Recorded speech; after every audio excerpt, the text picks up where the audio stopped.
Afternoon, children. I'm reminded of a good saying which goes like, many a gem of purest ray serene, the dark, unfathomed caves of the ocean bear. Many a flower are born to blush unseen and waste their sweetness on the desert air. Which means that there are many gems which are unseen by people. There are many flowers which blossom, and there are no admirers around them. There are many unsung heroes. So today I feel proud to introduce you to one such, at present, not a very known figure in the field of career counseling, but I'm sure in the coming days, Mr. B.N. Pandey will be a beacon who will be talking to the students and will be very popular among them. He himself is a CA, and presently he has been appointed to look after the auditing of Madhya Pradesh Police. So he has an expertise in the field of commerce. You being in 10th, you are at the threshold of deciding upon your career. So this is the right time for you to know the difference between which the science field or commerce field and what are their benefits.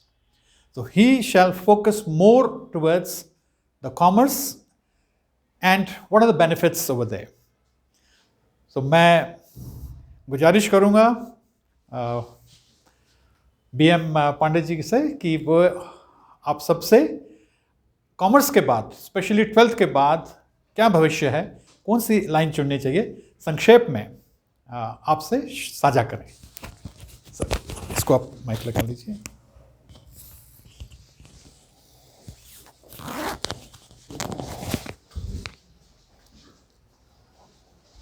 Hello student,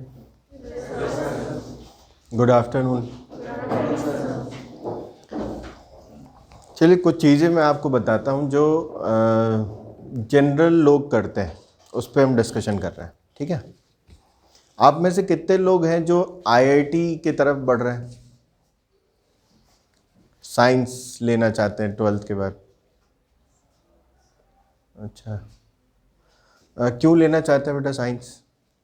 sir MBBS को follow करना है, आगे चल के doctor बनना है. आपका क्यों? अच्छा, एमबीबीएस बनना है. हाँ, कोई आईआईटी इंजीनियर? हाँ, क्यों करना चाहता है?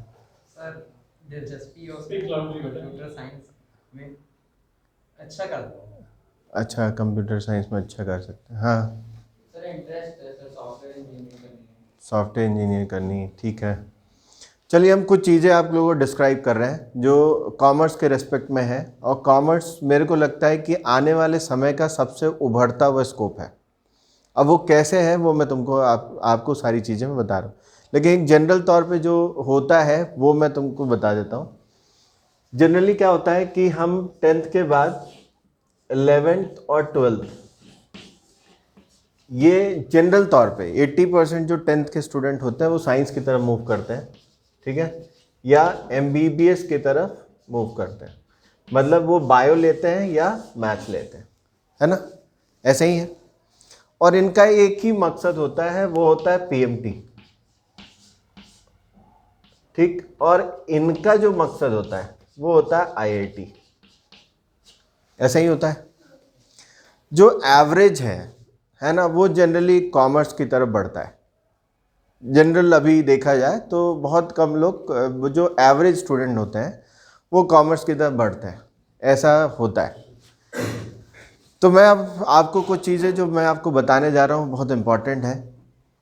कॉमर्स कैसे एक उभरता हुआ स्कोप है, उस पर हमारा ये पूरा सेमिनार है और चीज़ें हैं, उसको ज़रा ध्यान से समझो. सबसे पहले जो कोर्स है कॉमर्स में, CMA, CFA, CPA, ACCA, ये कोर्स है। जनरली लोग, बहुत कम लोग अवेयर होते हैं सबके कोर्स के बारे में। अब मैं जो चीज़ डिस्कशन कर रहा हूँ वो ध्यान से देखिए। बेटा मेरे को बताओ, 12th जो MBBS लेते हैं वो अपने लाइफ में कब सेटल होते हैं, किस एज पे? 35 के 32। सेटलमेंट का मतलब क्या होता है बेटा?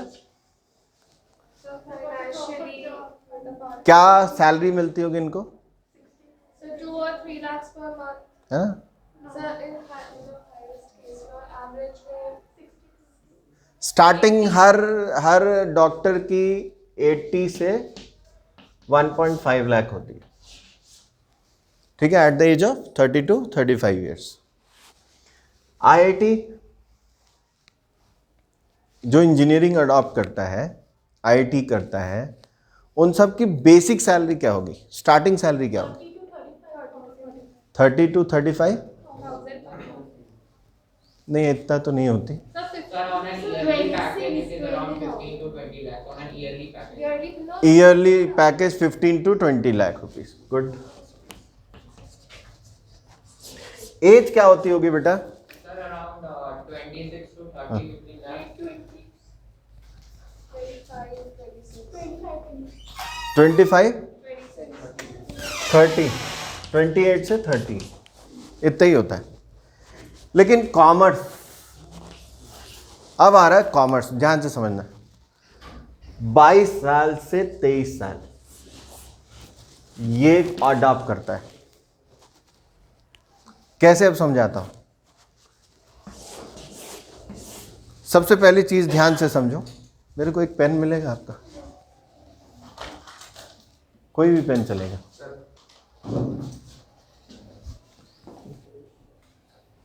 देखो बेटा, ये पेन की कीमत क्या होगी मार्केट में? 10 to 20 रुपीज, ठीक। Who made this? इंजीनियर, है ना? नो डाउट ये सारी चीजें इंजीनियर डिसाइड किया है, डिजाइन किया है। But when it comes to the costing, ये कभी इंजीनियर नहीं होता। उस जगह जो बॉडी, प्रोफेशनल बॉडी काम करती है, उसको कहते हैं CMA। वो है कॉस्ट एंड मैनेजमेंट अकाउंटेंट। कब किया जाता है? 12th के बाद। कब किया जाता है? 12th के बाद। कितना समय लगता है? 3.5 साल। मतलब समझ रहे हो? कब किया जाता है? 3.5 साल में ये कोर्स कंप्लीट होता है। मतलब अगर 12th में तुम्हारी उम्र 18 साल है, तो at the age of 22 years, 21 to 22 years में तुम कॉस्ट एंड मैनेजमेंट अकाउंटेंट बन सकते हो। सर रोल क्या है?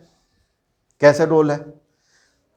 तुम आज के रेट में NCL की सारे फाइनेंस की बॉडी उठा लो, उसमें चार्टर्ड अकाउंटेंट कम मिलेंगे, कॉस्ट अकाउंटेंट ज्यादा मिलेंगे,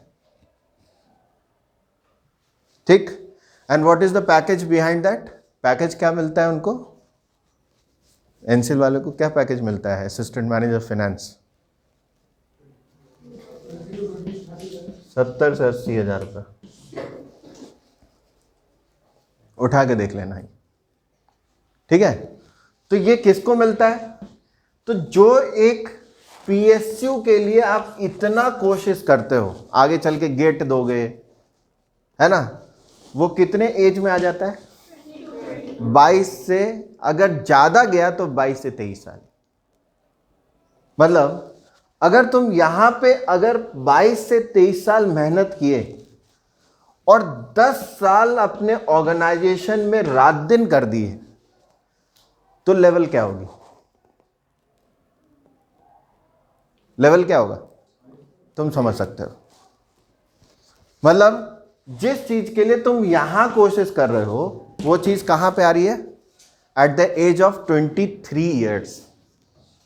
दूसरा, अब जैसे ये कंपनी है सेल्लो, ये कंपनी है, तो सर सबसे पहला ये बताइए क्या CMA को रिक्रूट करना कंपलसरी है? बिल्कुल रिक्रूट करना कंपलसरी। जिस कंपनी का टर्नओवर 50 करोड़ से ज्यादा है, उसको कॉस्ट अकाउंटेंट हायर करना मैंडेटरी है। ये बात कौन कहता है? कंपनीज एक्ट 2013 कहता है। कौन सा कहता है?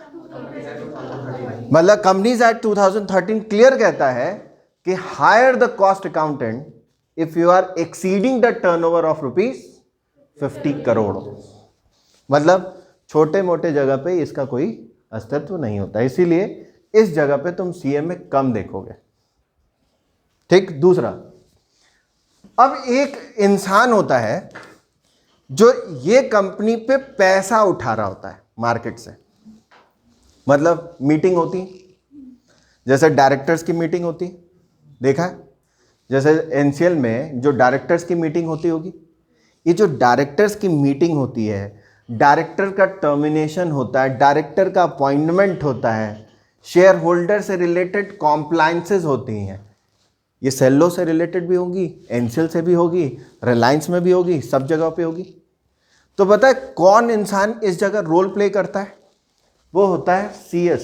इसको कहते हैं कंपनी सेक्रेटरी। क्या कहते हैं? Company secretary.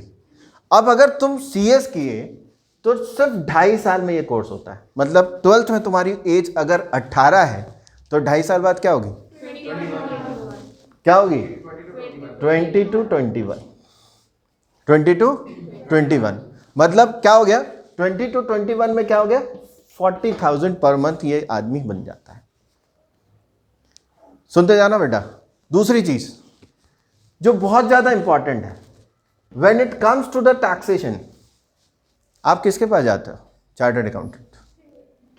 मतलब किसी भी कंपनी का टर्नओवर, ध्यान से समझना बेटा, ये होता है कोर्स 5 साल में। और अगर तुम यहां देखोगे तो 23 से 24 साल में तुम चार्टर्ड अकाउंटेंट बन सकते हो। और एक चार्टर्ड अकाउंटेंट नहीं है जो 1 लाख पर मंथ नहीं कमाता। मतलब ये 10 साल में एक आईआईटीएन को बहुत पीछे छोड़ देता है, और वो होता है चार्टर्ड अकाउंटेंट। इसका काम क्या है? When it comes to the taxation, मान लीजिए कि आईआईटीएन है, उसने एक कंपनी खोली, 2 करोड़ एक्सीड किया टर्नओवर, किसके पास जाएगा? सीए के पास। जीएसटी का काम कराना किसके पास जाएगा? फंडिंग का काम करना किसके पास जाएगा? When comes to the financial management किसके पास जाएगा? मेरी बात समझ में आ रही है? Even you are going to open an hospital also, to whom you will meet, क्योंकि इनकॉर्पोरेशन से लेकर बंद करने तक ये सारी प्रक्रिया में कौन इन्वॉल्व है? ये सीए इन्वॉल्व। क्लियर है? तो अब जरा देखो, तुम जिसकी तैयारी के लिए कितने साल लगा रहे हो? 10 साल, 15 साल। और कमाई क्या है? 1 लाख इसी की दौड़ है। मतलब सब मिला के अगर हम बात करें तो नौकरी पैसे की लड़ाई है ना? किस चीज की लड़ाई है? सिर्फ नौकरी पैसे की। लेकिन ये तुमको इंडिपेंडेंसी दे रहा है क्या? अब जरा सोचो, अगर तुम इस एज में अगर इन सारे कोर्स को करते हो, ठीक है, तो क्या हुआ? 10 साल मेहनत करने के बाद तुम कहां पहुंचोगे? क्या तुम्हारी सैलरी 1 लाख होगी? होगी? नहीं होगी। अब आ जाओ, एक डिग्री और बताते हैं। इतना पढ़ते हो ना, अगर ये पढ़ने के बाद भी अगर पढ़ाई कंटिन्यू रखे, और अगर तुम अमेरिका का, सीपीए होता है अमेरिका का चार्टर्ड अकाउंटेंट, कौन होता है? ये जानते हो कितनी कंट्रीज में प्रैक्टिस कर सकता है? यूनाइटेड स्टेट्स ऑफ अमेरिका के 50 स्टेट्स में प्रैक्टिस कर सकता है। मतलब तुम जरा देखो, तुम 9th भी पढ़े, 10th भी पढ़े, 11th भी पढ़े, 12th भी पढ़े, रात दिन मेहनत किए, आईआईटी निकाले, फिर वो भी कम चांसेस है। उसके बाद क्या हुआ? कुछ ज़्यादा एक्सपीरियंस लिए तो विदेश गए, गूगल में अप्लाई किए, गूगल। ये तुम कहाँ पे आ रहे हो? अब यहाँ पे चार्टर्ड अकाउंटेंट के तो साइन का महत्व है ना, वही चीज़ सीपीए के साइन का महत्व है। तुम्हारे साइन पे फंड का मूवमेंट होता है, तुम्हारे साइन पे सारे ट्रस्ट टिके हुए हैं, तुम्हारे साइन पे स्टॉक मार्केट चल रहा है। समझ रहे हो? ये चीज क्लियर है? तो यहां पे क्या हुआ, ये तो सिर्फ भारत का है ना, ये किसका है? अमेरिका का। अगर तुम थोड़ा सा पढ़ लिए तो 250 कंट्री में प्रैक्टिस कर सकते हो। कितने? 250। पॉइंट समझ में आ रहा है? तो यहां पे क्या हो गया, अगर ये चीज पे आ गए, दूसरा डिग्री, ये होता है लंदन का चार्टर्ड अकाउंटेंट। जो लोग क्या करते हैं, छोटा सा नौकरी के लिए विदेश जाते हैं, यही करते हैं, है ना? और विदेश जाने के लिए वो क्या करते हैं, वो ब्रोकर्स को पैसा देते हैं, यही करते हैं, है ना? ब्रोकर्स को पैसा दिए, कुछ एजेंट्स को पैसा दिए ताकि नौकरी लगाते। यही मत करो, 12 तक पढ़ाई करो और सीधे अप्लाई करो ACCA में। ये सर कौन होता है?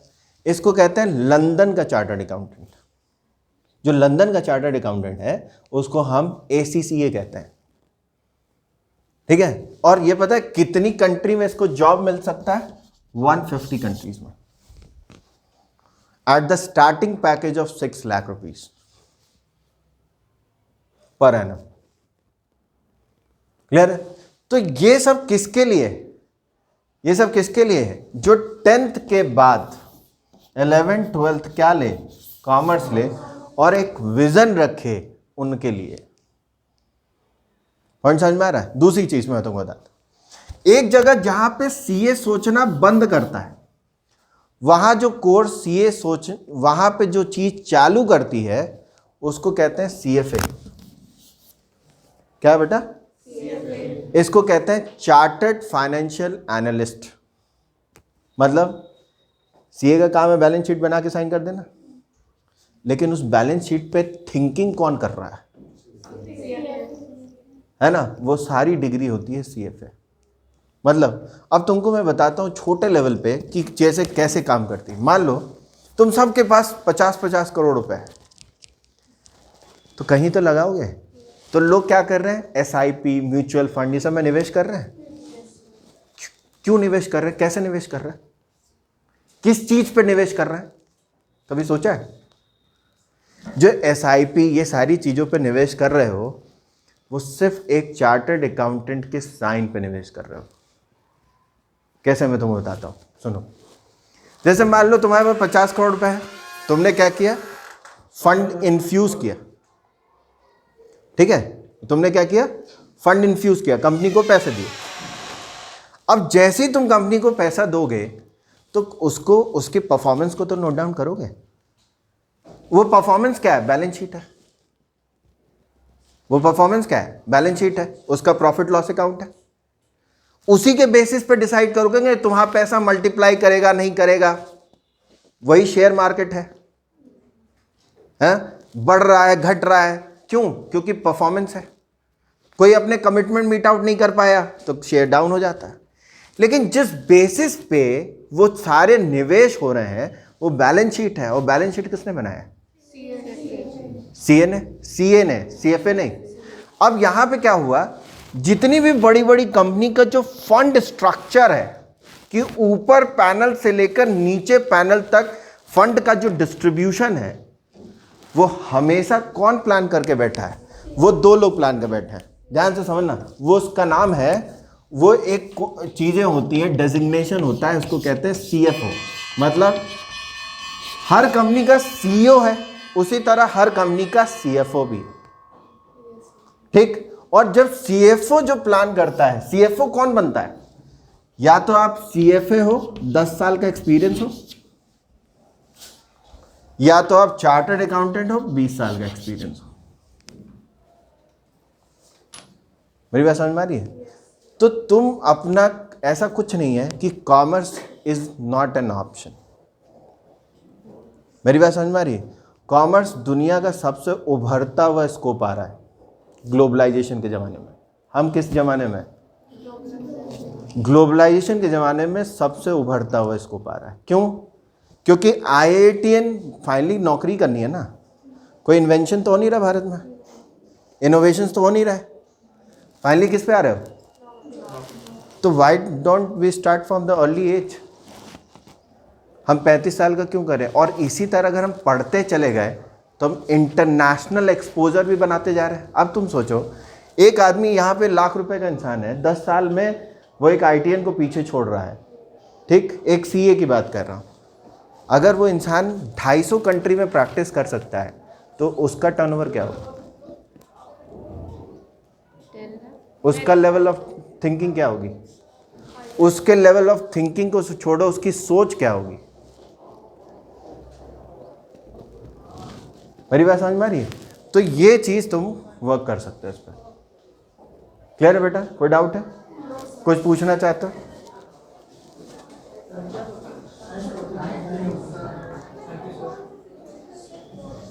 कुछ पूछना चाहते हो? चलो बेटा।